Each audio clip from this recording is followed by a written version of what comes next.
हाँ भाई दोस्तों, राधे राधे, सबको प्रणाम, सबको नमस्कार, सबको नमस्ते। और एक बार जो है आप सभी का फिर से इस सेशन के अंतर्गत हार्दिक स्वागत और अभिनंदन है। आज थोड़ी सी मैंने क्लिप शायद गलत सेट कर दी, छोटी स्क्रीन नज़र आ रही होगी आपको कि मैं ही छोटा नज़र आ रहा हूँ। ठीक है, बराबर हूँ, इतना ही चाहिए। चलिएगा, अपन एमसीक्यू कर रहे थे और आज प्रयास करते हैं कि लगभग इसके एमसीक्यू जो है प्रैक्टिस कर रहे थे मेरे दोस्तों। और अपन एमसीक्यू जो कर रहे थे वो किसके कर रहे थे दोस्तों? अधिगम के अपने चल रहे थे, अपन टॉपिक वाइज चल रहे और अधिगम के टॉपिक के अपन एमसीक्यू कर रहे थे, है ना। अब देखिएगा, आज की क्लास के अंतर्गत क्या चीजें आएगी कि हमारे एमसीक्यू का मतलब है टॉपिक को रिवीजन करना, कि हमें सारी चीजें एक बार जाननी है, ये हमारा मूल उद्देश्य होता है। आप नए बच्चों को बता दूं कि यदि आप शिक्षा मनोविज्ञान की तैयारी कर रहे हो तो आप हमारी प्लेलिस्ट में जाकर के देख सकते हो। वहां पे पूरी शिक्षा मनोविज्ञान आपको पूर्णतः निःशुल्क पढ़ा रखी है, जिसकी ई बुक भी हमने टेलीग्राम के ऊपर फ्री डाल रखी है। आप वहां से इसको अरेंज कर सकते हो। और शिक्षण विधियों की तैयारी कर रहे हो तब भी आप हमारी प्लेलिस्ट में जाकर के सारी शिक्षण विधियां देख सकते हो। और इसकी ई बुक जो है वो भी आप टेलीग्राम से क्लास वाइज नोट्स की क्या कर सकते हो, प्राप्त कर सकते हो। यहां तक बातें अपनी पूरी होती है। कल तक की क्लास में अपन ने कुछ क्वेश्चंस किए थे, आज हम उन्हीं प्रश्नों को क्या करेंगे मेरे दोस्तों, आगे बढ़ाने का क्या करेंगे, प्रयास करेंगे। एक तो आप ये प्रीमियर क्लास जब भी आती है तो आपको ऐसा लगता है कि कम लाइव आए वगैरह वगैरह, इससे कोई फर्क नहीं पड़ रहा है दोस्तों। ये और ज़्यादा बेहतरीन है, मैं कह रहा हूँ लाइव से ज़्यादा अच्छी क्लासेस मानी जाती है आपकी। लाइव की तुलना में ये क्लास मुझे ज़्यादा बेटर भी लगती है, ज़्यादा अच्छी भी लगती है ना। देखिएगा, आज की क्लास का आपके पहला प्रश्न ये रहा, आज की क्लास का पहला प्रश्न आपके सामने ये रहा, सूज के सिद्धांत को क्या कहा जाता है? विक्राकृति, समग्र आकृति, विशाल आकृति या संकीर्ण आकृति? तो दोस्तों मैं आपको यहां पे जानकारी के लिए बता दूं कि आपको याद रखना है, आपके एक सिद्धांत आता है जिसका नाम है सूज एवं अंतर्दृष्टि का सिद्धांत। भाई कौन सा सिद्धांत है? सूज व अंतर्दृष्टि का सिद्धांत। एक सिद्धांत आता है जिसका नाम है सूज व अंतर्दृष्टि का सिद्धांत। और सूज एवं अंतर्दृष्टि का सिद्धांत किसके द्वारा प्रतिपादित किया गया था? तो वो आपके कोहलर के द्वारा क्या किया गया था मेरे दोस्तों? प्रतिपादित किया गया था। ये आपको ध्यान रखना है। कोहलर ने आपके हेनरी पहाड़ी के ऊपर एक वन मानुष के ऊपर क्या किया था मेरे दोस्तों? प्रयोग किया था। प्रयोग किसके ऊपर किया था? तो इन्होंने आपके वन मानुष पर क्या किया था मेरे दोस्तों? प्रयोग किया था। और आपको ध्यान रखना है, उस वन मानुष का नाम जो इन्होंने रखा था वो क्या रखा था दोस्तों? सुल्तान। क्या नाम रखा था? सुल्तान रखा था। उस वन मानुष पर प्रयोग किया था, जिसको अपन चिंपैंजी के नाम से भी जानते हैं। भाई जिसको अपन क्या कह सकते हैं?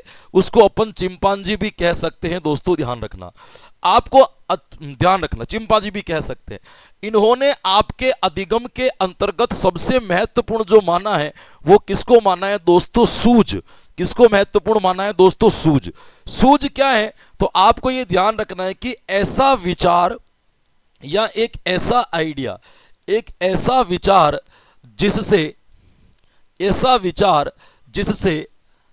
समस्या समाधान की संभावना बढ़ जाती है। समस्या के समाधान की संभावनाएं बढ़ जाती हैं। समस्या के समाधान की संभावना क्या होती है दोस्तों? बढ़ जाती है। संभावना क्या होती है? बढ़ जाती है। तो ये संभावना बढ़ जाती है, इसी को क्या कहा जाता है? तो इसी को आपके कहा जाता है सूज। अर्थात अपन कह सकते हैं कि सूज का संबंध जो है मेरे दोस्तों विचार से है। सूज का संबंध किससे है? तो सूज का संबंध जो है वो आपके विचार से है। विचार मतलब एक प्रकार का क्या है मेरे दोस्तों? चिंतन है। विचार एक प्रकार से अपन क्या कह सकते हैं? चिंतन है। चिंतन का मतलब क्या हो गया कि चिंतन करने के लिए तो भाई बुद्धि की आवश्यकता पड़ेगी। बिना बुद्धि के तो व्यक्ति कभी चिंतन कर ही नहीं सकता। तो आपको ये ध्यान रखना है। इसीलिए आपके ये जितने भी गेस्टाल्टवादी हैं, आपके ये गेस्टाल्टवादियों का ऐसा मत भी है कि अधिगम जो करते हैं वो केवल मानव करते हैं। अधिगम केवल कौन करते हैं? तो इनके अनुसार अधिगम जो करेंगे वो केवल और केवल आपके मानव करेंगे। ये ध्यान रखना। किनके अनुसार? गेस्टाल्टवादियों के अनुसार जो अधिगम करते हैं वो कौन करते हैं? तो केवल और केवल मानव करते हैं। आपको ये ध्यान रखना है कि ये आपके गेस्टाल्ट शब्द जो है ना वो आपके जर्मन भाषा का है। गेस्टाल्ट शब्द कौन सी भाषा का है? तो ध्यान रखना, ये गेस्टाल्ट शब्द जो है वो आपके जर्मन भाषा का है, और जर्मन भाषा में इसका अर्थ होता है समग्र या संपूर्ण। समग्र या क्या होता है मेरे दोस्तों? संपूर्ण।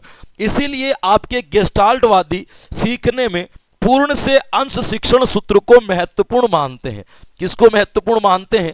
पूर्ण से लेकर के अंश तक का जो शिक्षण सूत्र है इसको क्या मानते हैं मेरे दोस्तों? महत्वपूर्ण मानते हैं।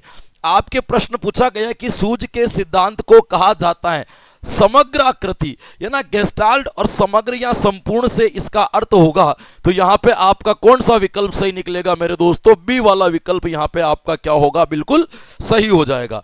अगले प्रश्न की ओर आगे बढ़ना चाहेंगे अपन। अगला प्रश्न अपन को क्या कहता है? अगला प्रश्न कहता है कि मानवतावादी सिद्धांत अधिगम से संबंधित है, इस सिद्धांत के प्रतिपादक कौन है?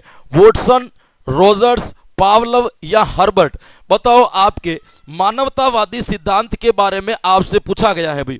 क्वेश्चन जो पूछा गया है वो कहां से पूछा गया है कि मानवतावादी सिद्धांत जो है उनके कौन माने जाते हैं? मानवतावादी सिद्धांत के आपके कौन माने जाते हैं? तो देखिए दोस्तों, मानवतावादी सिद्धांत जो लाया था वो अब्राहम मैस्लो लाया था भाई। कौन लाया था? आपके मानवतावादी सिद्धांत जो लाया था, मानवतावादी सिद्धांत लाने वाले व्यक्ति का क्या नाम था? तो उस व्यक्ति का नाम था आपके अब्राहम मैस्लो, या अब्राहम मास्लो भी कहते हैं इसको। अब्राहम मास्लो जो है इसका नाम था। इसको आपके एक और नाम से भी जाना जाता है, इसको कहा जाता है आवश्यकता पदा अनुक्रम का सिद्धांत। आवश्यकता पदा अनुक्रम का सिद्धांत। इन्होंने आपके सबसे ज्यादा बल जो दिया था वो किसके ऊपर दिया था? तो इन्होंने सबसे ज्यादा बल दिया था आपके आवश्यकता के ऊपर भाई। किसके ऊपर दिया था? आपके आवश्यकता के। इन्होंने 5 प्रकार की आवश्यकता का जो है वर्णन किया है। पहली आवश्यकता बताई थी जिसका नाम था आपके शारीरिक आवश्यकता। पहली आवश्यकता कौन सी बताई थी? शारीरिक आवश्यकता। दूसरी आवश्यकता बताई थी उसका नाम था आपके सुरक्षा की आवश्यकता। कौन सी आवश्यकता? सुरक्षा की आवश्यकता। तीसरे नंबर पर इन्होंने बताई थी समाज की आवश्यकता। तीसरे नंबर पर क्या बताई थी? समाज की आवश्यकता। और आपके चौथे नंबर पर क्या बताई थी? चौथे नंबर पर बताई थी आपके सम्मान की आवश्यकता। सम्मान की आवश्यकता। और आपके 5वें नंबर पर जो बताई थी वो कौन सी बताई थी? तो वो बताई थी आपके आत्मसिद्धि की आवश्यकता भाई। किसकी बताई थी? आपके आत्मसिद्धि की आवश्यकता। आत्मसिद्धि की आवश्यकता। ये 5 जो है वो आपके क्या मानी जाएगी? आवश्यकता। इसी आपके अब्राहम मैस्लो का खास सहयोगी जो था उसका नाम था कार्ल रोजर्स भाई। क्या नाम था आपके? Carl Rogers. तो ध्यान रखना यहाँ पे कि यहाँ पे अब्राहम मैस्लो का नाम नहीं है ना, तो अपन कार्ल रोजर्स को क्या करेंगे? सही करेंगे, क्योंकि आपके ये मानवतावादी अधिगम का जो समर्थक माना, जैसे अपन कहते हैं ना वॉटसन नहीं है तो सीएल हल को सही करेंगे, विलियम वुंट नहीं है तो टीचनर को सही करेंगे, ठीक इसी प्रकार अब्राहम मास्लो नहीं है तो रोजर्स को क्या करना पड़ेगा? आपको सही करना पड़ेगा। ध्यान रखना। इधर अपन बात करें मेरे दोस्तों जेबी वॉटसन, तो जेबी वॉटसन तो आपके व्यवहारवाद का क्या माना जाता है मेरे दोस्तों?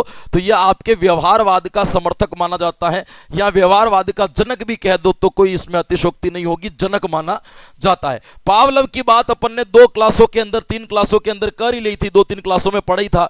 इन्होंने आपके क्लासिकल कंडीशनिंग थ्योरी का क्या किया था? निर्धारण किया था। क्लासिकल कंडीशनिंग थ्योरी इन्होंने दी थी पावलव ने। ध्यान रखना। हर्बर्ट, हालांकि हर्बर्ट का नाम यहाँ पे नहीं आना चाहिए, लेकिन हर्बर्ट की पंचपदी बड़ी फेमस है। आप टीचिंग मेथड्स में इसका हल्का सा क्या रखना? ध्यान रखना। प्रस्तावना, प्रस्तुतिकरण, तुलना, सामान्यीकरण, तुलना और आपके प्रयोग, ये आपके 5 पद जो दिए गए थे सीखने में वो किसके द्वारा दिए गए थे? तो ये 5 पद जो आपके दिए गए मेरे दोस्तों वो आपके इन्हीं के द्वारा दिए गए। ये ध्यान रखना कि किसके द्वारा दिए गए थे? हर्बर्ट के द्वारा। तो यहां पे अपना कौन सा विकल्प सही निकलेगा? तो यहां पे अपना उत्तर सही हो जाएगा रोजर्स। अगला क्वेश्चन क्या कहता है? कार्यात्मक प्रतिबद्धता सिद्धांत प्रतिक्रिया सिद्धांत में मुख्य कारक का नाम बताओ। कार्यात्मक प्रतिबद्धता सिद्धांत प्रतिक्रिया सिद्धांत का मुख्य कारक क्या होगा? देखो, कार्यात्मक प्रतिबद्धता सिद्धांत पूछे या क्रिया प्रसूत पूछे, एक ही बात है। आपको तो नाम क्या याद रखना है? आपको तो नाम याद रखना है ऑपरेंट कंडीशनिंग भाई। क्या याद रखोगे आप? Operant conditioning theory. क्या याद रखोगे? Operant conditioning theory. और आपके ऑपरेंट कंडीशनिंग थ्योरी किसके द्वारा दी गई थी? तो वो दी गई थी आपके स्किनर के द्वारा भी। किसके द्वारा दी गई थी? स्किनर के। और स्किनर ने अपने इस सिद्धांत में सबसे ज्यादा जो जोर लगाया था वो किसके ऊपर लगाया था? तो वो सबसे ज्यादा जोर लगाया था आपके पुनर्बलन के ऊपर। सबसे ज्यादा जोर किसके ऊपर लगाया था? तो क्या याद रखोगे? सबसे ज्यादा जोर लगाया था आपके पुनर्बलन के ऊपर लगाया था। ध्यान रखना, रीइंफोर्समेंट के ऊपर लगाया था। तो कार्यात्मक प्रतिबद्धता सिद्धांत या प्रतिक्रिया सिद्धांत में मुख्य कारक क्या कहलाएगा?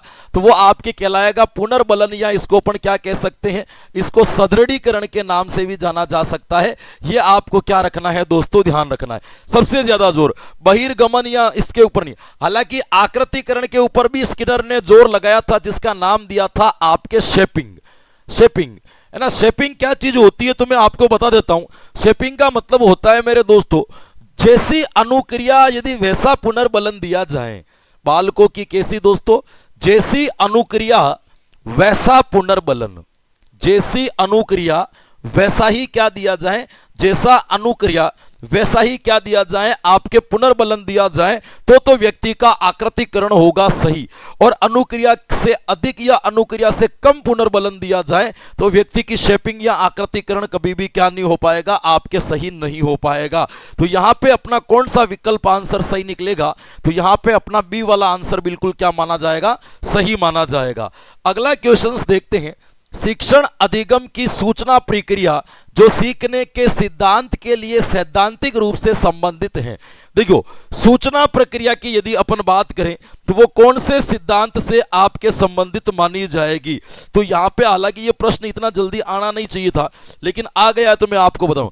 देखो, सूचना प्रक्रिया प्रतिमान के आधार पर आपके संज्ञानात्मक विकास के सिद्धांतों का निर्माण किया गया।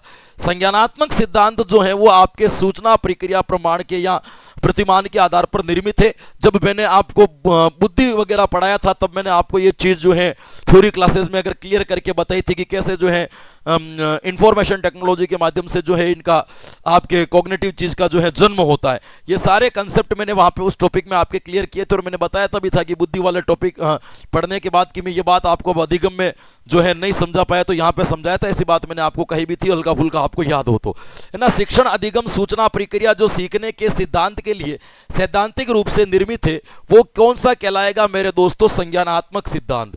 ध्यान रखना, आपके संज्ञानात्मक सिद्धांत में यदि अपन बात करें तो आपके संज्ञानात्मक सिद्धांत के अंतर्गत सबसे महत्वपूर्ण सिद्धांत माना जाता है वो कौन सा माना जाता है आपके? वो माना जाता है आपके संज्ञानात्मक विकास का सिद्धांत जो आपके जीन पियाजे के द्वारा दिया गया। संज्ञानात्मक विकास का सिद्धांत जो किसके द्वारा दिया गया? तो ध्यान रखना वो आपके दिया गया था आपके जीन पियाजे के द्वारा। एक आपके यहाँ पे एक और आता है, उसका नाम भी आपके यही है, संज्ञानात्मक विकास का सिद्धांत। इसने कुछ नया नहीं किया था, इसने आपके जीन पियाजे के सिद्धांत को थोड़ा सा आगे लेकर के गया था, जिसका नाम है जेरोम ब्रूनर। क्या नाम है दोस्तों? Jerome Bruner. जेरोम ब्रूनर, ये आपको ध्यान रखना है कि ये भी आपके माना जाएगा। एक आपके यहाँ पे सामाजिक संज्ञानात्मक विकास का सिद्धांत भी आता है। सामाजिक संज्ञानात्मक विकास का सिद्धांत, ये ध्यान रखना कि सामाजिक संज्ञानात्मक विकास का सिद्धांत, सोशल कॉग्निटिव थ्योरी, सामाजिक संज्ञानात्मक विकास का सिद्धांत किसके द्वारा दिया गया था? तो ये भी आपके संज्ञानात्मक सिद्धांत में आता है। और इसके जनक जो आपके माने जाते हैं वो माने जाते हैं वाइगोत्स्की। कौन माने जाएंगे मेरे दोस्तों? इसके जो जनक माने जाते हैं वो कौन माने जाते हैं? तो इसके जनक आपके वाइगोत्स्की माने जाएंगे। ये आपको क्या रखना है? ध्यान रखना है। व्यवहारवादियों की यदि बात करें मेरे दोस्तों, व्यवहारवादियों के प्रसिद्ध सिद्धांत कौन कौन से? तो एक तो मैंने आपको बता रखा है कि इनका प्रसिद्ध सिद्धांत है जिसका नाम है आपके क्लासिकल कंडीशनिंग थ्योरी, है ना। पूरा नाम नहीं लिखूंगा, देख लेना। जो किसकी थी आपके? वो थी आपके पेवलव की, है ना, प्रसिद्ध थ्योरी। एक इनकी प्रसिद्ध थ्योरी मानी जाती है, वो कौन सी मानी जाती है? एक इनकी प्रसिद्ध थ्योरी मानी जाती है ऑपरेंट कंडीशनिंग। कौन सी मानी जाती है? Operant conditioning. Operant conditioning theory किसकी थी? तो ऑपरेंट कंडीशनिंग थ्योरी आपके स्किनर की थी। एक इनकी प्रसिद्ध थ्योरी मानी जाती है जिसका नाम है आपके ट्राई एंड एरर थ्योरी। क्या नाम है दोस्तों? Try and error theory. ध्यान रखना, ट्राई एंड एरर थ्योरी किसके द्वारा दी गई थी? तो ये आपके दी गई थी थॉर्नडाइक के द्वारा। भाई किसके द्वारा दी गई थी? थॉर्नडाइक के द्वारा। एक आपके आती है रीइंफोर्समेंट थ्योरी। कौन सी थ्योरी आती है? Reinforcement theory. और रीइंफोर्समेंट थ्योरी जो आपके दी गई थी वो किसके द्वारा दी गई थी? तो वो दी गई थी आपके C.L. हल के द्वारा। ये आपके व्यवहारवादियों के प्रमुख सिद्धांत माने जाते हैं। क्षेत्रवाद की बात करें मेरे दोस्तों तो आपको ये ध्यान रखना है, क्षेत्रवाद कोई है नहीं है, लेकिन यहां पे आपके एक सिद्धांत आता है जो नाम है क्षेत्रीयता का सिद्धांत। क्षेत्रीयता का सिद्धांत, या इसको अपन फील्ड थ्योरी के नाम से या लाइफ स्पेस थ्योरी के नाम से भी जानते हैं। फील्ड थ्योरी या इसको अपन क्या कहते हैं? इसको लाइफ स्पेस थ्योरी के नाम से भी क्या करते हैं दोस्तों? जानते हैं। और लाइफ स्पेस थ्योरी जो दी थी वो किसके द्वारा दी गई थी? तो वो आपको ध्यान रखना है, वो दी गई थी आपके कुर्ट लेविन के द्वारा। किसके द्वारा स्थापित की गई थी? तो आपको ध्यान रखना है, इस थ्योरी को जो विकसित किया था वो आपके कुर्ट लेविन ने किया था। गेस्टाल्टवाद का अभी मैंने बताया था, इनका प्रसिद्ध सिद्धांत का नाम है सूझ व अंतर्दृष्टि का सिद्धांत। कौन सा याद रखोगे? सूझ व अंतर्दृष्टि का सिद्धांत। अंतर्दृष्टि का सिद्धांत जो किसके द्वारा दिया गया मेरे दोस्तों? आपके कोहलर के द्वारा क्या किया गया था दोस्तों? विकसित किया गया था। ध्यान रखना, क्षेत्रीयता का सिद्धांत भी एक तरीके से आपके गेस्टाल्टवादियों के द्वारा ही विकसित किया गया, या गेस्टाल्टवादियों के विचारों पर ही चलने वाला सिद्धांत जो है ये माना जाता है। कौन सा? सूझ एवं अंतर्दृष्टि का सिद्धांत भी कहीं ना कहीं गेस्टाल्टवादियों का ही क्या करेगा? आपके समर्थन करेगा। ये भी आपको क्या रखना है दोस्तों? ध्यान रखना है। तो यहां पे अपना उत्तर सही कौन सा हो जाएगा? तो यहां पे अपना उत्तर सही हो जाएगा संज्ञानात्मक विकास का सिद्धांत। क्लियर? चलिएगा, अगला प्रश्न क्या कहता है कि एक महिला ने भोजन प्राप्त करने के लिए अपने बच्चे को ही बेच दिया। इस खबर को किस सिद्धांत के आधार पर समझा जा सकता है? इस एक बालक ने या एक व्यक्ति ने क्या किया था? आपके एक महिला ने भोजन प्राप्त करने के लिए अपने बच्चे को ही क्या कर दिया मेरे दोस्तों? बेच दिया। ये क्या है? ये पदानुक्रमित आवश्यकता का सिद्धांत है, क्षेत्रीयता का सिद्धांत है, या थॉर्नडाइक का सिद्धांत है? देखो, थॉर्नडाइक के सिद्धांत में तो आप कोई बात करोगे ही नहीं, क्योंकि यहां पे तो कैसी बातें की जाती है? अभ्यास से सीखने पर, या सीखने में किसकी भूमिका होती है? तो तत्परता की भूमिका होती है, या प्रभाव की भूमिका होती है। यानी कि यहां पे तो प्रयत्न और भूल की बात की जाती है, और कोई बात यहां पे की नहीं जाती। ये नहीं होगा मेरे दोस्तों। क्षेत्रीयता का सिद्धांत जो होता है, लाइफ स्पेस जो थ्योरी होता है, जिसको अपन आकर्षण विकर्षण का सिद्धांत भी कहते हैं, है ना, इस सिद्धांत के अंतर्गत तो आपके क्या कहा जाता है कि एक मनोवैज्ञानिक मानव जब एक मनोवैज्ञानिक वातावरण के साथ अंतःक्रिया करता है तो उसका एक आकृतिजन्य परिवर्तन होता है, जिसको अपन तल रूप कहते हैं। ये इस चीज के ऊपर, आपके लाइफ स्पेस के ऊपर या आपके फील्ड के ऊपर क्या देते हैं? बल देते हैं। ये भी ऐसी बात नहीं करेंगे। ये आपके पदानुक्रमिक आवश्यकता का सिद्धांत है, जिसका नाम है अब्राहम मैस्लो। अब्राहम मैस्लो ये कहता है कि प्रत्येक व्यक्ति की अपनी एक आवश्यकताएं होती हैं, और यदि उस आवश्यकता की पूर्ति समय रहते नहीं की गई तो व्यक्ति कैसे भी करके अपनी आवश्यकता की पूर्ति कर लेगा। यहां पे बेचने का मतलब है कि किसी को दे दिया कि तुम इससे काम करवाना और हमें भोजन दे दो, है ना। तो यानी कि अपनी फिजिकल रिक्वायरमेंट या फिजिकल नीड कंप्लीट करने के लिए महिलाओं के द्वारा शारीरिक आवश्यकता की पूर्ति के लिए कदम उठाया गया। तो मतलब ये पदानुक्रमित आवश्यकता का क्या कहलाएगा? आपके सिद्धांत कहलाएगा। इस जगह पर अपन कौन से प्रश्न ऑप्शन को सही कर देते? तो यहां पे अपना कौन सा विकल्प सही माना जाएगा? ए विकल्प सही माना जाएगा। SOR सूत्र के प्रतिपादक कौन है? CL हल, थॉर्नडाइक, पावलोव या स्किनर? देखो, पहले तो आपको यह ध्यान रखना है कि पूरा व्यवहारवाद आपके SOR पे ही चलता है। व्यवहारवाद जो चलता है वो कौन से सूत्र पर चलता है? आपके SOR सूत्र पर चलता है। व्यवहारवादियों का मुख्य सूत्र है SOR। लेकिन जेबी वॉटसन तो ऑप्शन में है नहीं, तो अपन किसको सही करेंगे? CL हल को। लेकिन ध्यान रखना, CL हल को अपन सही तो कर देंगे, लेकिन CL हल ने SOR सूत्र को स्वीकार किया है। सीखने में SOR सूत्र को क्या किया है मेरे दोस्तों? स्वीकार किया है, ना कि इसका प्रतिपादन किया है। ये ध्यान रखना। इसका तो प्रतिपादित सूत्र जो है उसका नाम है B बराबर D इंटू H। B का मतलब होता है बिहेवियर, बिहेवियर को अपन कहते हैं व्यवहार। D का मतलब होता है ड्राइव, ड्राइव को अपन कहते हैं चालक, है ना। इंटू एच का मतलब हैबिट, और हैबिट को अपन क्या कह देंगे, आदत। तो व्यवहार क्या है, चालक और आदत का गुणा करने पर जो परिणाम प्राप्त होता है उसी का नाम व्यवहार है। ये सूत्र जो दिया था वो किसने दिया था, CL हल ने दिया था, आपको ध्यान रखना है।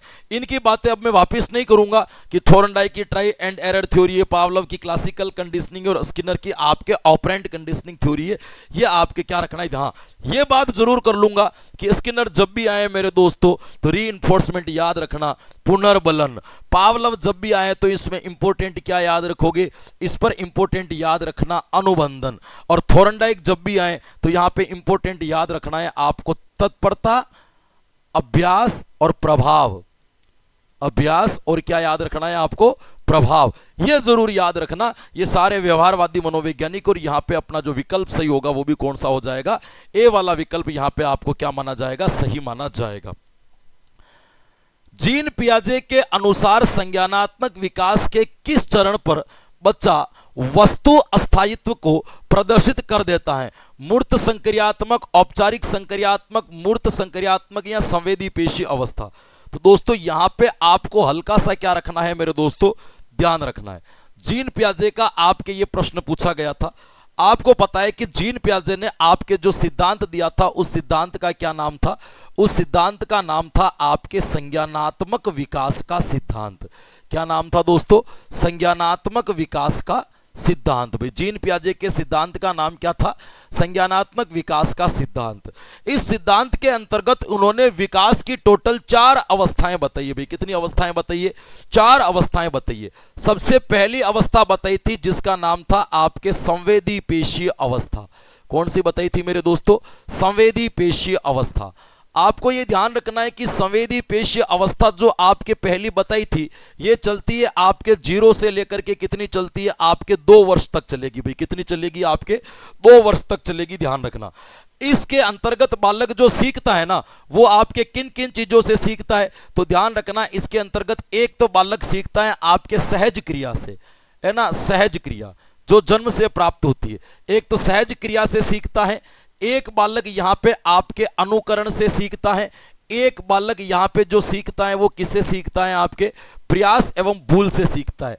और इसी अवस्था के अंतर्गत बालक में वस्तु अस्थायित्व का गुण आ जाता है। भाई कौन सा गुण आ जाता है, तो वस्तु अस्थायित्व का गुण क्या हो जाता है दोस्तों, विकसित हो जाता है इसी अवस्था के अंतर्गत। कि बालक के सामने आप कोई भी खिलौना छुपा करके रखो, बालक कैसे भी करके उस खिलौने को क्या कर लेगा, ढूंढ लेगा, उसके अंदर वस्तु स्थायित्व का पूरा गुण आ जाता है, यह आपको ध्यान रखना। दूसरी अवस्था जो बताई थी मेरे दोस्तों, इन्होंने कौन सी बताई थी, तो दूसरी अवस्था बताई थी इन्होंने प्राक संक्रियात्मक अवस्था। भाई कौन सी अवस्था बताई थी, दूसरी अवस्था का नाम है आपके प्राक संक्रियात्मक अवस्था। ध्यान रखना, प्राक संक्रियात्मक अवस्था आपके चलती है 2 से लेकर लगभग आपके 7 वर्ष तक। 2 से लेकर कितनी चलेगी, 7 वर्ष तक।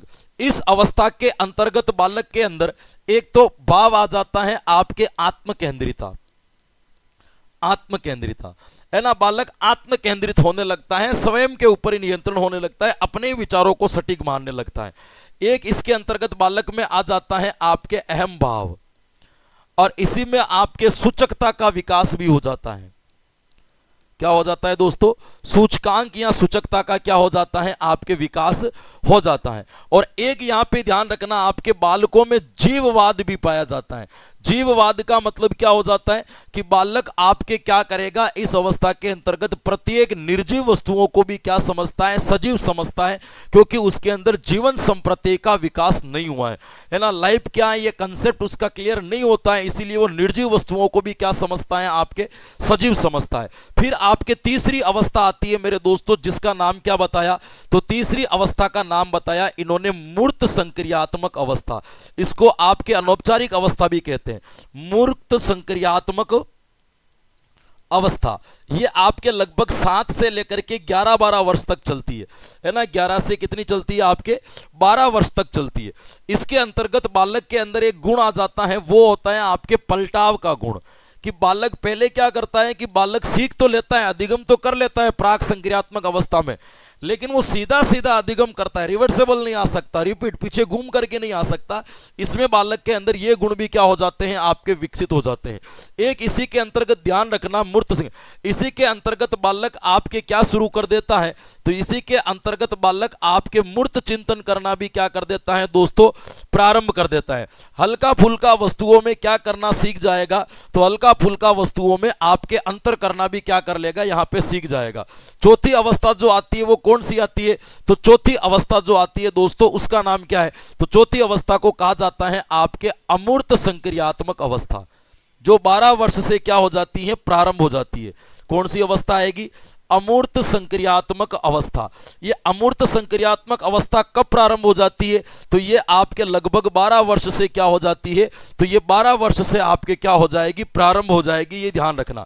इस अवस्था के अंतर्गत बालक क्या करता है, तो इसके अंतर्गत बालक एक तो आपके अमूर्त चिंतन करना सीख लेता है। भाई क्या करना सीख लेता है, अमूर्त चिंतन क्या कर देगा, इस अवस्था में प्रारंभ कर देगा। और एक जरूर ध्यान रखना, इसी अवस्था में बालक कल्पना को वास्तविकता में ढालना सीख लेता है।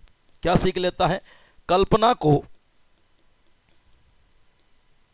वास्तविकता में ढालना सीख लेता है, डालना सीख लेता है, वास्तविकता में ढालना क्या कर लेता है मेरे दोस्तों, सीख लेता है। ये आपको इसके संदर्भ में क्या रखना है, ध्यान। तो जीन पियाजे के अनुसार संज्ञानात्मक विकास के किस चरण में बालक में वस्तु स्थायित्व का गुण आ जाएगा, तो बताओ किस में आएगा, संवेदी पेशीय अवस्था के अंत तक जाते जाते। संवेदी पेशीय अवस्था के इन्होंने 6 उपभाग भी बताए थे, ध्यान रखना।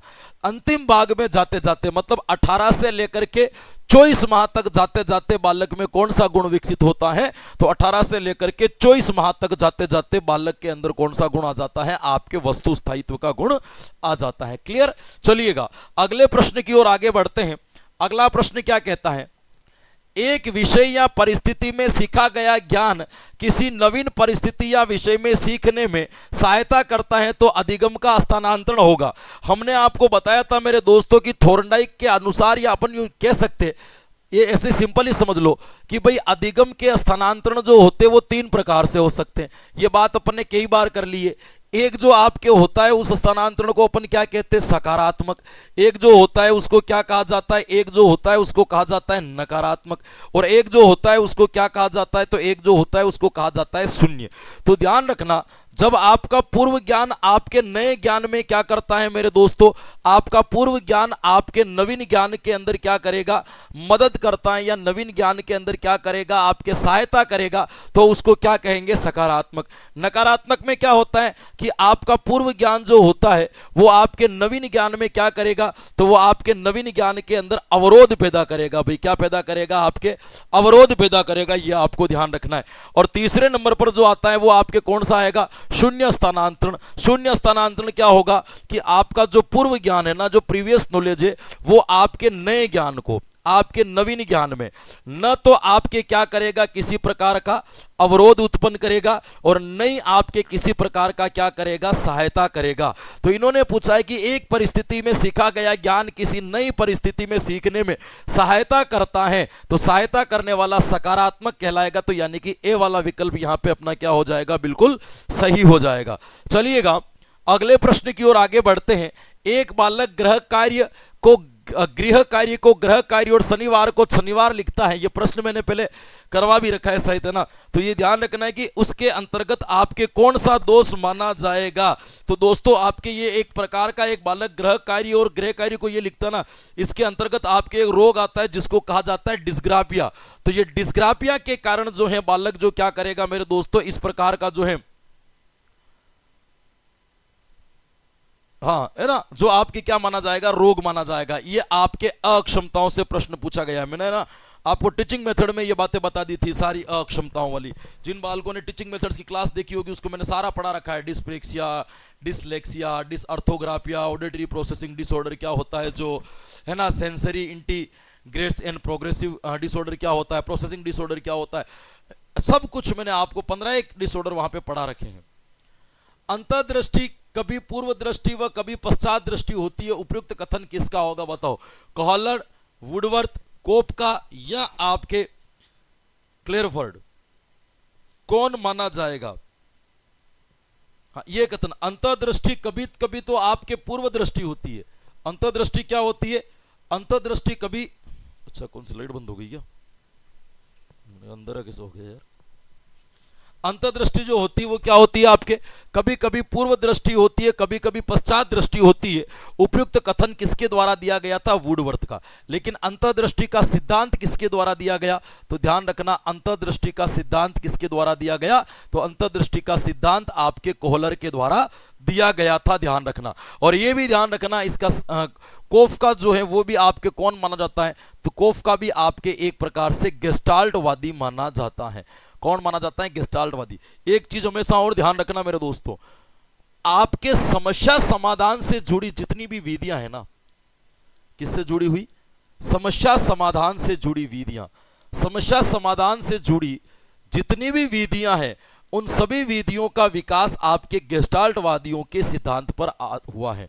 विधियों का जो विकास हुआ है वो किसके आधार पर हुआ है? तो वो आपके गेस्टाल्टवादियों के आधार पर हुआ है। आपको जानकर के आश्चर्य होगा, या पढ़ रखा होगा तो आपको पता होगा, आप बीएड एसटीसी में जो पाठ योजना बनाते हो या आप यूनिट प्लान बनाते हो, इकाई योजना, इनके भी आपके वास्तविक जनक जो हैं वो कौन माने जाते हैं? तो इनके भी वास्तविक जनक आज भी गेस्टाल्टवादी माने जाते हैं। वास्तविक जनक कौन माने जाते हैं? तो वास्तविक जनक इनके कौन माने जाएंगे? अभी भी आपके गेस्टाल्टवादी माने जाते हैं, ये ध्यान रखना है ना।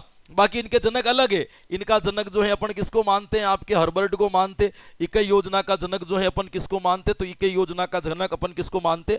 मॉरिसन को मानते हैं। लेकिन इनके वास्तविक जनक जो है वो आज भी कौन माने जाते? तो वास्तविक जनक आज भी कौन माने जाएंगे? गेस्टाल्टवादी माने जाएंगे। क्लियर? चलिएगा, अगला प्रश्न क्या कहता है?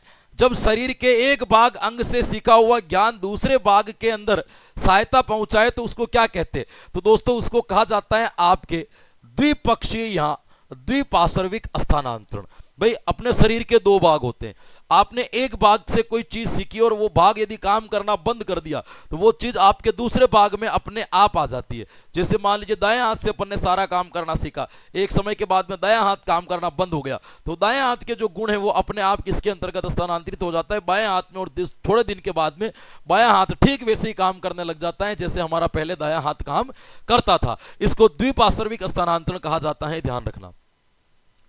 क्रिया प्रसूत अनुबंधन के सिद्धांत का शिक्षकों के लिए निम्नलिखित में से कौन सा निहितार्थ है? कि यदि आप क्रिया प्रसूत अनुबंधन यानी कि स्किनर के सिद्धांत के आधार पर बालकों को पढ़ाना चाहते हो तो आपको बताना है कि इन चार में से ऐसी कौन सी चीज है जो आप क्लास के अंतर्गत प्रयोग करना चाहोगे। विद्यार्थी को पर्याप्त अभ्यास करवाना चाहिए, उचित व्यवहार पर पुनर्बलन दिया जाए, प्रवृत्ति को रोचक बनाया जाए, या विद्यार्थियों को बार बार प्रयत्न करने दे। बताओ इनमें से ऐसी कौन सी चीज है जिसके ऊपर अपन बात करोगे। मैंने पहले ही आपको बोल दिया था, जब जब आपके सामने कौन आ जाए मेरे दोस्तों, ऑपरेंट कंडीशनिंग थ्योरी आ जाए या ऑपरेंट कंडीशनिंग से जुड़ा हुआ कोई भी क्वेश्चंस आ जाए, तो जब जब आपके सामने ऑपरेंट कंडीशनिंग थ्योरी आएगी तब तक आपको किसके ऊपर ध्यान देना है मेरे दोस्तों? तो तब तक आपको केवल और केवल किसके ऊपर ध्यान देना है? पुनर्बलन के ऊपर ध्यान देना है। इस बात का ध्यान रख लेना, तब तब आपको पुनर्बलन पे ध्यान देना है। तो इसका मतलब यहां पे देखो, विद्यार्थियों को पर्याप्त अभ्यास करवाया जाए। अभ्यास तो मतलब ये आपके थॉर्नडाइक के सिद्धांत की बात कर रहा है, यानी कि यहां पे तो आपके प्रयत्न या भूल का सिद्धांत लगेगा, या फिर यहां पे अपन कह सकते हैं कि कौन सी थ्योरी लगेगी? तो यहां पे ट्राई एंड एरर थ्योरी लगेगी। इसमें भी बार बार प्रयत्न किया जाए, इसमें भी आपके कौन सी थ्योरी लग रही है? थॉर्नडाइक की थ्योरी लग रही है।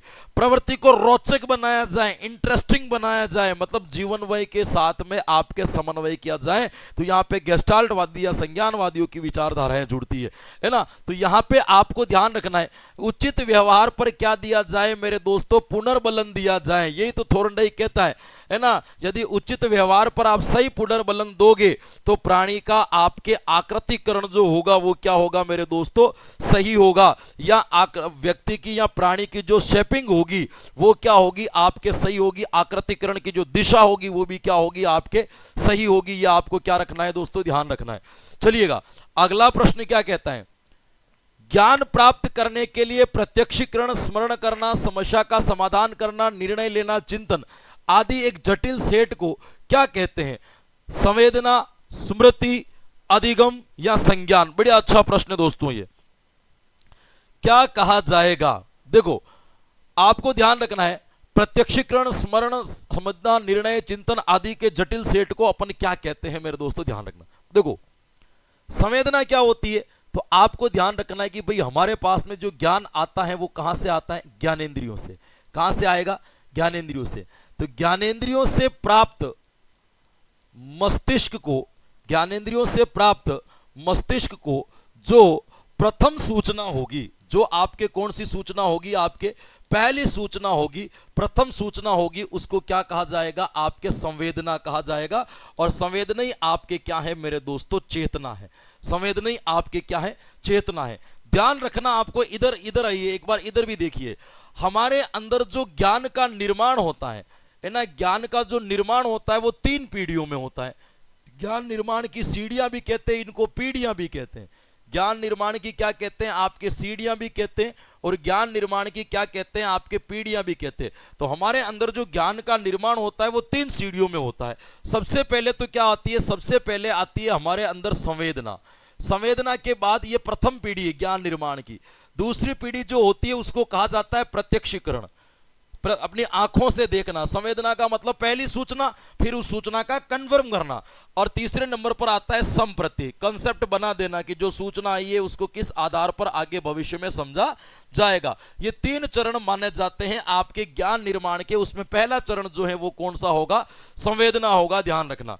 फिर आती है स्मृति। स्मृति आपकी क्या होती है मेरे दोस्तों, एक प्रकार अपन यूं कह सकते हो कि स्मृति एक प्रकार से हमारा भंडार गृह है ना। इसका मतलब भंडार गृह भी नहीं कह सकते। स्मृति का मतलब होता है याद रखने की क्षमता, याद रखने की क्षमता। स्मृतियां 2 प्रकार की होती है। एक तो होती है आपके अल्पकालिक, भाई एक जो होती है वो तो कौन सी होती है, स्मृति अल्पकालीन। और एक आपके जो स्मृति होती है उसको क्या कहा जाता है, एक स्मृति को कहा जाता है आपके दीर्घकालीन। एक तो अल्पकालीन होती है और एक कौन सी होती है, दीर्घकालीन। अल्पकालीन में छोटी छोटी चीजें जिसको याद आई भूल गए, याद आई भूल गए वैसे निकलती है। दीर्घकालीन में लंबे समय तक जो सूचनाएं हमें संचित रखनी होती है उसके ऊपर अपन क्या करते हैं मेरे दोस्तों, काम करते हैं। वो कौन सी कहलाएगी, आपके दीर्घकालीन कहलाएगी। अधिगम की यदि बात की जाए कि भाई अधिगम का मतलब क्या होता है, तो मैंने आपको पहले ही बता रखा है कि 3 चीज कौन कौन सी, एक आपके अनुभव, एक आपके क्या याद रखोगे, अभ्यास, और एक आपको याद रखना है प्रशिक्षण। इन तीनों के द्वारा यदि व्यवहार में कौन सा परिवर्तन होता है, इन तीनों के द्वारा यदि व्यवहार में आपके अस्थाई परिवर्तन होता है तो उस अस्थाई परिवर्तन को ही क्या माना जाएगा, उस अस्थाई परिवर्तन को ही आपके अधिगम माना जाएगा। उस अस्थाई परिवर्तन को क्या माना जाएगा, तो उसी को आपके अधिगम माना जाएगा। और एक आती है संज्ञान। संज्ञान का मतलब होता है ज्ञान। संज्ञान का मतलब क्या होता है, ज्ञान, या इसको मैं अनुभूतियां भी कह सकता हूं। इसमें कोई दो मत वाली बात नहीं है, एक ही चीज होगी। तो दोस्तों हमें ज्ञान प्राप्ति के लिए प्रत्यक्षीकरण हमारा किया गया, स्मरण, समस्या समाधान, निर्णय, चिंतन, ये सबको यदि एक शब्द में कहना हो तो ये तो हमारा ज्ञान है, ये हमारा संज्ञान है, जिसके आधार पर हम चिंतन करते हैं, जिसके आधार पर हम स्मरण करते हैं, जिसके आधार पर हम प्रत्यक्षीकरण करते हैं, जिसके आधार पर हम समस्या का क्या करते हैं मेरे दोस्तों, समाधान करते हैं। तो यहां पे आपको ध्यान रखना है कौन सा विकल्प सही होगा, तो कौन सा विकल्प सही होगा, डी वाला विकल्प क्या हो जाएगा मेरे दोस्तों, सही हो जाएगा। निगमनात्मक आगमनात्मक चिंतन किस अवस्था में घटित होता है ना। निगमनात्मक चिंतन और आगमनात्मक चिंतन आपके कौन सी अवस्था में घटित होगा। देखो आपको यहां पे ध्यान रखना है, आगमनात्मक जो प्रणाली है ना, आगमनात्मक प्रणाली, आगमनात्मक प्रणाली, आगमनात्मक प्रणाली को विकसित करने का श्रेय किसको जाता है मेरे दोस्तों, तो आगमनात्मक प्रणाली के अंतर अपन सुकरात को भी लिखते हैं, अरस्तु को भी लिखते हैं। दोनों आपके कौन से माने जाते हैं, आगमनात्मक प्रणाली के माने जाते हैं। दोनों को लिखते हैं अपन, सुकरात भी लिखते हैं और आगमनात्मक प्रणाली में किसको लिखते हैं, अरस्तु में। ज्यादातर लोग जो लिखते हैं वो किसको लिखते हैं, अरस्तु को, है ना। एक आपके आती है निगमनात्मक प्रणाली। निगमनात्मक प्रणाली क्या कही जाती है मेरे दोस्तों, निगमनात्मक प्रणाली। इसका जो विकास किया था ना वो किसके द्वारा किया गया था, तो इसको विकसित किया था आपके प्लेटो ने। ध्यान रखना ये दोनों प्रणालियां जो है ना समस्या समाधान की विधियां कहलाती हैं। कौन सी होती है मेरे दोस्तों? ये दोनों जो हैं आपके समस्या समाधान की विधियां कहलाती है, यानी कि इसके द्वारा समस्या का समाधान किया जाता है ना। आगमन में तो पहले उदाहरण बता करके फिर आपके नियम निर्धारण किए जाते हैं, और निगमन के अंदर क्या होता है, पहले नियम बता करके फिर उदाहरण बताए जाते हैं। लेकिन दोनों के द्वारा जो किया जाता है, तो दोनों के द्वारा समस्या का समाधान ही किया जाता है। यह आपको क्या रखना है ध्यान, दोनों में समस्या का क्या किया जाएगा, आपके समाधान किया जाएगा। अब आप बताओ समस्या समाधान की प्रवृत्ति कौन सी अवस्था में विकसित होगी? तो यह भी अभी हमने बात किया था, बताओ संवेदी पेशी अवस्था में तो मेन चीज क्या होती है? तो इसके अंदर तो मेन चीज आ जाती है आपके वस्तु स्थायित्व, भाई मेन गुण इसके अंदर यही होता है। पूर्व संक्रियात्मक या प्राक संक्रियात्मक में कौन कौन से मेन गुण आते हैं, अभी अपन ने बात की थी। आत्म केंद्रिता भी आती है इसके अंदर आपके क्या आता है, अहमभाव भी आता है, इसके अंदर आपके क्या आता है, जीववाद भी आता है। अब मूर्त संक्रियात्मक में क्या किया था, तो इसमें आपके मूर्त चिंतन भी आता है, और इसके साथ में एक पलटाव का गुण भी आता है। पलटाव का क्या आता है, आपके गुण भी आता है। औपचारिक संक्रियात्मक अवस्था में अपन ने पढ़ा था कि यहां पे बालक अमूर्त चिंतन करना शुरू कर देता है, जिसकी वजह से बालक समस्या समाधान पर भी क्या कर सकेगा, चिंतन। तो जहां पे समस्या समाधान का चिंतन कर सकेगा, उसी में आपके आगमनात्मक और निगमनात्मक प्रणाली को ऐड किया जाएगा। कौन सा ऑप्शन सही हो जाएगा, डी, औपचारिक अमूर्त चिंतनात्। अब देखो, इसीलिए मैं कहता हूं कि टीचिंग मेथड्स को साइकोलॉजी से कभी अलग नहीं किया जा सकता, दोनों साथ साथ चलेंगे। आपको कोऑर्डिनेट करना पड़ेगा, इस चीज के ऊपर ध्यान दे दो, प्रश्नों को कनेक्शन जोड़ने पड़ेंगे। जब तक आप प्रश्न में हल कराता हूं तो इसीलिए करवाता हूं कि कनेक्शन जोड़ना सीखें आप, कि किसी का कोई प्रश्न ऐसा पढ़ लिया जिसका उत्तर हमें नहीं आ रहा है, तो कहां से इसका कनेक्शन जोड़ें कि इसका उत्तर निकल जाए। यह संबंध स्थापित करने की प्रक्रिया में आपको निपुण होना पड़ेगा, ये लिख लो, तभी तो आप उत्तर को एक सही दिशा दे पाओगे या एक सही विकल्प तक पहुंच पाओगे। यह साइकोलॉजी के साथ में हमेशा होता है और आगे भी होगा, यह ध्यान रखना। चलिएगा अगले प्रश्न की ओर आगे बढ़ना चाहते हैं। बौद्धिक योग्यता का विकास किस अवस्था में होता है? बौद्धिक योग्यता यानी कि बुद्धि का विकास जो होगा वो आपके कौन सी अवस्था के अंतर्गत माना जाएगा? देखो, बौद्धिक योग्यता का मतलब आप बुद्धि लगा करके कोई काम करना सीख जाते हो, है ना, वो आपके शुरू होता है लगभग आपके मूर्त संक्रियात्मक अवस्था, यानी कि 7 वर्ष से लेकर के आपके ये चीजें क्या हो जाती है, प्रारंभ हो जाती है। 12 वर्ष तक ये लगभग चलेगी। यहां पे बालक मूर्त चिंतन करना शुरू कर देता है, यही बौद्धिक विकास है, चिंतन यही प्रारंभ कर देता है। इसीलिए आपको, हालांकि बौद्धिक विकास हर अवस्था के अंतर्गत हो सकता है, लेकिन अवस्था जो होती है वो कौन सी मानी जाती है, मूर्त संक्रियात्मक अवस्था मानी जाती है। अमूर्त में के अंतर्गत तो अमूर्त चिंतन भी क्या कर देगा, आपके शुरू कर देगा। बुद्धि का संबंध चिंतन से है, अभी अपन ने पढ़ा था भाई, जिसमें चिंतन करने की योग्यता है उसमें बुद्धि भी है, तो बौद्धिक योग्यता का जो विकास होगा वो इसके अंतर्गत होगा, आपको ध्यान रखना है। गेस्टाल्टवादियों के अनुसार व्यक्ति किस वस्तु को देखता है? किसी विशेष भाग के आधार पर, कुछ भागों के आधार पर, समग्रता के आधार पर, या आवश्यकता के अनुरूप? तो आपको ये ध्यान रखना है, ये हमेशा आपके पूर्ण या आपके समग्र पर बल देते हैं। गेस्टाल्ट शब्द अभी अपन ने बताया था कि ये जर्मन भाषा का है, और इसका अर्थ जो होता है वो भी क्या होता है, पूर्ण या संपूर्ण होता है, समग्र होता है। तो ये हमेशा पूर्णता के ऊपर ही बल देंगे, ये आपको रखना है ध्यान। तो यहाँ पे आपके समग्रता के आधार पर विकल्प सही हो जाएगा। थॉर्नडाइक, गुथरी, पावलोव, स्किनर ने अधिगम की परिभाषा दी है, व्यवहार के आधार पर, दार्शनिकों के आधार पर, ज्योतिषी के आधार पर, या कार्यात्मक के आधार पर? तो ध्यान रखना है, चाहे थॉर्नडाइक हो, चाहे एडविन गुथरी हो, चाहे पावलोव हो, चाहे स्किनर हो, ये सारे के सारे आपके कौन माने जाते हैं मेरे दोस्तों? तो ये सारे के सारे आपके व्यवहारवादी माने जाते हैं, ये ध्यान रखना। ये भी चलो बता ही देता हूं, चलो प्रश्न आ गया तो देखो, एक तो याद रखना है आपको व्यवहारवादी। भाई क्या याद रखोगे? व्यवहारवादी, है ना। हालांकि ये मैंने कई बार आपको बता रखा है प्रश्न, लेकिन फिर भी बता रहा हूं आपको।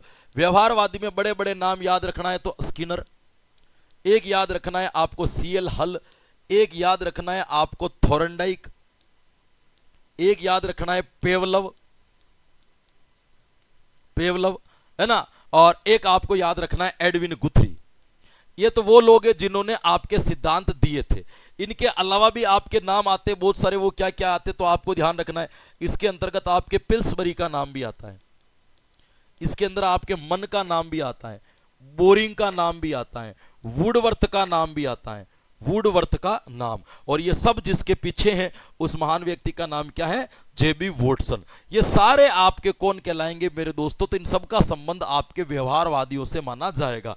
गेस्टाल्टवादी पूछे आपको तो गेस्टाल्टवाद से क्या याद रखोगे? तो गेस्टाल्टवाद में आपको रखना है, एक तो आता है आपके कुर्ट लेविन, कुर्ट लेविन, एक आता है आपके कुर्ट कोफका,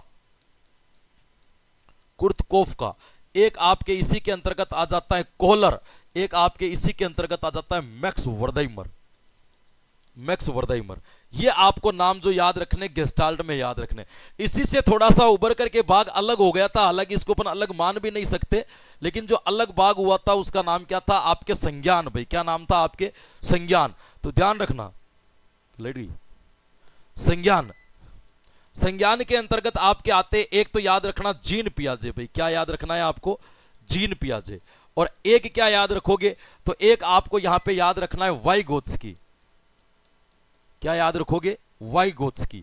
और एक आपको यहां पे याद रखना है, वो रखना है जेरोम ब्रूनर, जेरोम ब्रूनर, है ना। ये आपको इसके संदर्भ में क्या रखना है? हल्का फुल्का याद रखना है भाई। चलिएगा, एक आध लाइट बंद कर देते हैं। अगला प्रश्न देखिएगा, रूसो ने अधिगम की व्याख्या किस आधार पर की? आध्यात्मिक, दार्शनिक, कृत्रिम या किसके आधार पर की थी? आपको यह बताना है कि रूसो ने जो आपके व्याख्या की है, रूसो ने जो आपके व्याख्या की है उसका आधार इन्होंने किसको चुना है? आपको यह बताना है अधिगम की व्याख्या किसके आधार पर की है। तो देखो, वैसे तो रूसो जो था वो आपके एक तरीके से प्रकृतिवादी था, या प्रकृति के आधार पर हम इसको क्या करते हैं दोस्तों? जानते हैं। लेकिन इन्होंने अधिगम की व्याख्या आपके दर्शन शास्त्र के आधार पर की। भाई किसके आधार पर की थी? आपके दार्शनिक के आधार पर की थी। ये आपको ध्यान रखना है। और एक चीज और भी ध्यान रखना है, इसकी प्रसिद्ध पुस्तक का नाम क्या है? तो मेरे दोस्तों, इसकी प्रसिद्ध पुस्तक का नाम भी याद रखना, एमाइल। या किताब में इसका नाम आपको क्या लिखा हुआ मिल सकता है? ईमाइल भी लिखा हुआ मिल सकता है। यही खास बात है एमसीक्यू की, कि आप जब गाइड लेकर के बैठते हो और कोई नई चीज मिलती है ना, तो किताब खोल करके रखा करो और उसके ऊपर लिख दिया करो कि हाँ ये नई चीज थी और किताब के अंतर्गत नहीं थी और अपन ने अतिरिक्त पढ़ी है, अपन ने एक्स्ट्रा पढ़ी है, तो उसका भी हमें कोई ना कोई क्या मिल सके, हल्का फुल्का फायदा मिल सके। ये भी आपको ध्यान रखना है। अगला प्रश्न देखते हैं, निम्न में से क्रिया प्रसूत व्यवहार नहीं है। इनमें से ऐसा कौन सा चीज है जो क्रिया प्रसूत व्यवहार नहीं है? क्रिया प्रसूत का मतलब यह होगा कि अधिगम, और अधिगम का मतलब आपने होगा ऐसी क्रिया ढूंढो जिसको आपने सीख रखी है, या जिसको आपने अनुबंधित कर रखी है, या जिसको आपने क्या कर रखा है मेरे दोस्तों? जिसका आपने अनुबंधन कर रखा है। बताओ, कांटा लगने पर पैर हटाना, हाथ पैरों को चलाना, भोजन करना, या खड़े होकर इधर इधर चहलकदमी करना। बताओ, इनमें से ऐसी कौन सी क्रिया है जो आपने पहले ही क्या कर रखी है दोस्तों? सीख रखी है। आपको यह बताना है कौन सी क्रिया नहीं है, यह बताना। देखो, खड़े होकर इधर इधर चहलकदमी करना एक प्रकार का अधिगम है, एक प्रकार का क्या है? अधिगम है। तो इसका मतलब ये स्वतंत्र क्रिया है। भाई ये कौन सी क्रिया है? आपके स्वतंत्र है, कोई नियंत्रित क्रिया नहीं है। भोजन करना, तो इन्होंने भी आपके ऐच्छिक क्रिया के ऊपर बल दिया था, तो ये भी एक प्रकार की कौन सी क्रिया है? ऐच्छिक क्रिया है ना। हाथ पैर चलाना, आपकी मर्जी हो तो चलाओ, ये भी इसका मतलब कौन सी क्रिया में आएगी? ऐच्छिक। कांटा लगने पर पांव हटाना स्वाभाविक प्रक्रिया है, नेचुरल है। अधिगम कभी भी नेचुरल नहीं होता। ये कौन सी प्रक्रिया है? आपके स्वाभाविक क्रिया है। और ये सब क्या है? अधिगम है। और ध्यान रखना, अधिगम कभी भी क्या नहीं हो सकता? अधिगम की प्रक्रिया कभी भी स्वाभाविक नहीं होती, स्वाभाविक नहीं होती। अधिगम कभी भी क्या नहीं होता है मेरे दोस्तों? तो अधिगम कभी भी आपके स्वाभाविक नहीं होता है। यह भी आपको इसके द्वारा क्या रखना है दोस्तों? ध्यान रखना है। करके सीखने का विचार किसने दिया? John Dewey, Skinner, Abraham Maslow या कुर्ट लेविन? तो दोस्तों ध्यान रखना, कुर्ट लेविन के सिद्धांत का नाम क्या है दोस्तों? अक्षेत्रीयता का सिद्धांत या फील्ड थ्योरी। क्या नाम याद रखोगे दोस्तों? अक्षेत्रीयता का सिद्धांत, या इसको क्या कहा जाता है? आपके फील्ड थ्योरी भी कहा जाता है। अब्राहम मैस्लो के सिद्धांत का नाम क्या है? तो इसका नाम है आपके आवश्यकता पदा अनुक्रम का सिद्धांत। क्या नाम है दोस्तों? आवश्यकता पदा अनुक्रम का सिद्धांत। स्किनर के सिद्धांत का नाम क्या है? तो स्किनर के सिद्धांत का नाम है ऑपरेंट कंडीशनिंग। भाई क्या नाम है आपके? Operant conditioning. आपको क्या रखना है दोस्तों? ध्यान रखना है। जॉन डीवी योजना या परियोजनावाद के जनक कहलाते हैं। योजना या इन्होंने किसके ऊपर जोर दिया था, आपके परियोजनावाद पर। योजना या परियोजनावाद पर जो जोर दिया था वो किसने दिया था मेरे दोस्तों, आपके जॉन डेवी ने दिया था। और इसी से आपका बना प्रोजेक्ट। प्रोजेक्ट जो अपन पढ़ते योजना, परियोजना या प्रयोजना, जिसको जॉन डेवी और किलपैट्रिक ने मिलकर के विकसित किया था, इसी के अंतर्गत आपके करके सीखने पर जोर दिया जाता है। किसके ऊपर जोर दिया जाता है दोस्तों, करके सीखने पर बल दिया जाता है। ध्यान रखना, करके सीखने पर बल देने का मतलब है यहां पे बालक को प्रत्यक्ष अनुभव कराए जाते हैं। भाई क्या कराए जाते हैं, आपके प्रत्यक्ष अनुभव कराए जाते हैं, ये भी ध्यान रखना। यानी कि बालकों के द्वारा सीखा गया ज्ञान क्या किया जाता है, तो बालकों के द्वारा सीखा गया ज्ञान अस्थायी किया जाता है। ये भी आपको क्या रखना है, ध्यान रखना है। क्लियर, चलिएगा एक क्वेश्चन और करते हैं, टाइम है, एक क्वेश्चन और करते हैं। बीएफ स्किनर ने अधिगम का मूल किसे माना, पुस्तक को, कार्य को, याचना को या अभिप्रेरणा को? बताओ किसको आपके बीएफ स्किनर ने सबसे मूल माना था? तो देखो इन्होंने मूल जो माना था वो माना था पुनर्बलन। यानी कि कोई क्रिया करने पर उसको क्या देना, एक घटक देना जिससे अनुक्रिया की संभावना बढ़ती है। जिससे क्या बढ़ती है मेरे दोस्तों, तो जिससे आपके अनुक्रिया की संभावना में क्या होती है, संभावना में वृद्धि होती है। ये ध्यान रखना। तो आपको यहां पे पता होना चाहिए कि अनुक्रिया की संभावना में वृद्धि का मतलब बालक को क्या मिल गई है, अभिप्रेरणा। तो इन्होंने सीखने में किसको महत्वपूर्ण माना था, तो इन्होंने सीखने में आपके अभिप्रेरणा को क्या माना था मेरे दोस्तों, महत्वपूर्ण माना था। दोस्तों ध्यान रखना, सूझ द्वारा सीखने का सिद्धांत शिक्षा में क्या महत्व है। यानी कि सूझ और अंतर्दृष्टि का सिद्धांत रचनात्मकता के लिए उपादेय कल्पना में वृद्धि करता है।